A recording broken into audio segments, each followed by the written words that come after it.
मित्रांनो, मी गेल्या 1-1.5 महिन्यापासून आमच्या घरापासून थोड्या अंतरावर असणाऱ्या या छोट्याशा पार्कमध्ये सकाळी आणि संध्याकाळी फिरायला येत असतो. अतिशय शांत असा परिसर आहे हा. या पार्कमध्ये वॉकिंग करणाराची फारशी गर्दीही नसते. इथे काही व्यायामाची साधनं लावलेली आहेत. यावर काही मुलं, काही स्त्रिया संध्याकाळच्या वेळी व्यायाम करताना आढळतात. खरं म्हणजे मी या पार्कमध्ये येण्याच्या आधी आमच्या कॉलनीच्या मोठ्या परिसरामध्ये फिरत होतो. साधारणतः दररोज सकाळी 45 मिनिटे आणि संध्याकाळी 45 मिनिटे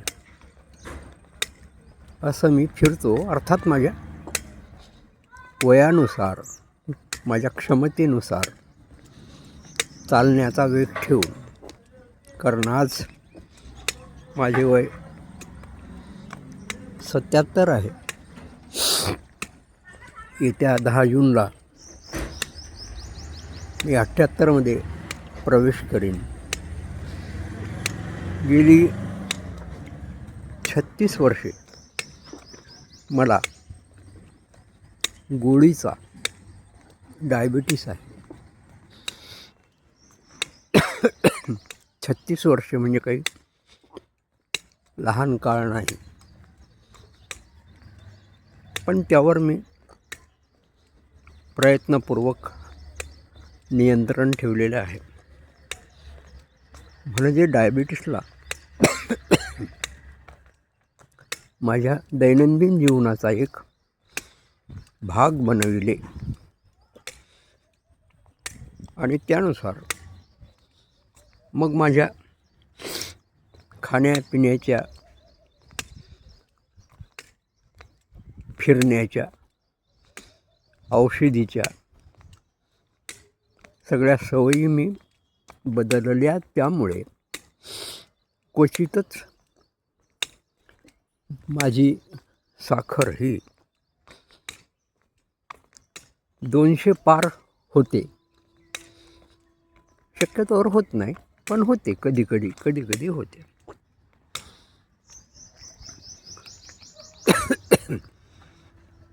जर असंच काही झालं, कंट्रोल झाली नाही, तर वाशिम येथे माझे पुतणे डॉक्टर सुभाष मुसळे हे माझे फॅमिली डॉक्टर आहेत. त्यांच्याकडे मी जाऊन माझी ट्रीटमेंट बदलून घेतो. म्हणजे हे झालं माझं गेल्या 30-35 वर्षामधलं रुटीन जगणं. आता प्रश्न असा की मी या पार्कमध्येच का येतो, या बंदिस्त जागेत का येतो? आधी जसा शहरभरातल्या रस्त्यातून फिरत होतो, कॉलनीच्या रस्त्यातून फिरत होतो, मग आता ते फिरणं मी का बंद केलं? स्वतःला असं एका मर्यादित जागेत का कोंबून घेतलं? त्याचं एक कारण घडलं.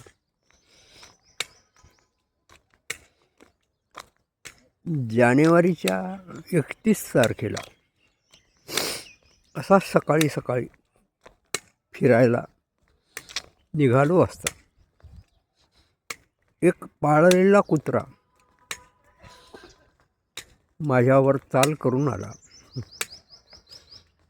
अर्थात मला कुत्र्याची, मांजरांची फार भीती वाटते. हे असे प्राणी कधी पाळायचा मी प्रयत्न केला नाही. आठवते थोडं लहानपणी कधी कधी कुत्र्याची पिल्लं घरी आणले होते मी, पण तो काळ होता, तो बालपणीचा काळ होता. नंतर कधीही कुत्रा पाळला नाही किंवा आमच्या घरी कुत्रा पाळणं कोणालाही आवडत नव्हता. तर तो कुत्रा अचानक माझ्या अंगावर आला, गळ्यात पाय टाकून भू भू करत तो माझ्या अंगचटीला येऊ लागला आणि मी त्याला विरोध करू लागलो. ते साधारणतः असं आमच्या दोघांमधला संघर्ष 4-5 मिनिटे तरी चालला असावा. बाजूला एक माणूस बसलेला होता. तो मोबाईल पाहण्यात किंवा बोलण्यात वगैरे असा काही गुंग झालेला होता. त्याने याकडे दुर्लक्ष केलं, पण नंतर मी त्याला विनंती केली तेव्हा तो आला. तो कुत्रा त्याच्या ओळखीचा होता. त्यानं त्या कुत्र्याला शांत करण्याचा प्रयत्न केला आणि मीही थोडा बेसावध झालो. मी त्याला विचारत होतो की मी जाऊ का, पण तो मला म्हणाला की नाही, थांबा थोडे. आणि काय, आमचा असा संवाद सुरू असताना माझं त्याच्याकडे दुर्लक्ष झालं आणि तो त्या माणसाजवळून एकदम झेपावला आणि त्याने माझ्या डाव्या हाताच्या कोपराखालच्या भागाला चावा घेतला. त्याचा जो 16 दात आहे तो खूप खोलवर बुडला, पूर्णपणे बुडला. माझ्या अंगाची आग झाली. मी घाबरलो. त्यावेळेस आणखी 2 माणसं आली. त्यातल्या एकाने आणि त्या आधीच्या माणसाने कुत्र्याला बाजूला केले आणि दुसऱ्या माणसाने माझा हात धरून मला तिथून दूर आणले. 2 वर्षाआधी एंजिओप्लास्टी झाली असल्यामुळे मी रक्त पातळ होण्याच्या गोळ्या घेतो.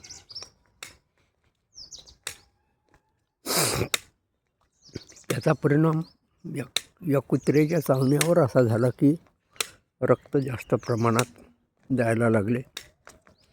रक्त थांबत नव्हते.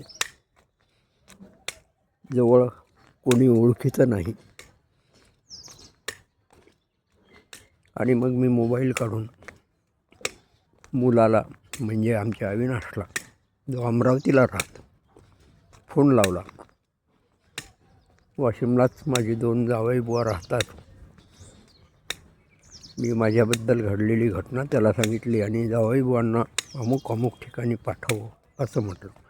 नंतर मग सगळ्या प्रक्रिया झाल्या. मग सरकारी दवाखान्यात गेलो, इंजेक्शनं वगैरे वगैरे घेतली. नंतरचीही इंजेक्शनं घेतली. म्हणजे हे असं झालं. आणि मग आधी कॉलनीतून फिरताना ज्या कुत्र्यांच्या जवळून मी नेहमी जात होतो, त्यांची कधी भीती वाटली नाही किंवा ते माझ्या अंगावरही कधी भुंकले नाहीत, धावून आले नाहीत, त्याच कुत्र्यांची मला भीती वाटायला लागली. आणि मग आपण कुत्र्यापासून स्वतःला दूर ठेवलं पाहिजे. आणि कुत्रा जरी समजा अंगावर आलाच तर आपल्याजवळ काहीतरी शस्त्र असलं पाहिजे. म्हणून या पार्कमध्ये आता मी फिरायला लागलो आणि माझ्या हातामध्ये आता काठी आलेली.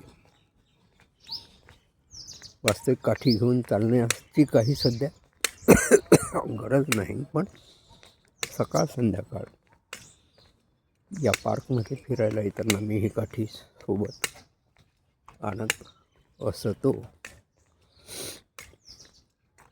वयाच्या मानाने काही गोष्टी मान्य कराव्या लागतात.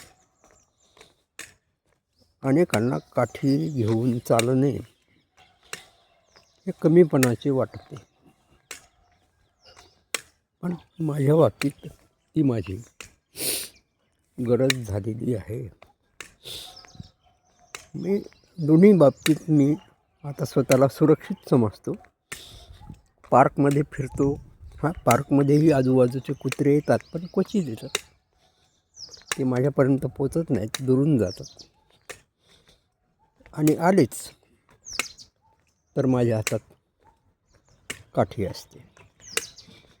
म्हणजे आता मी काठीच्या आधाराने स्वतःला सुरक्षित समजायला लागलो. धन्यवाद.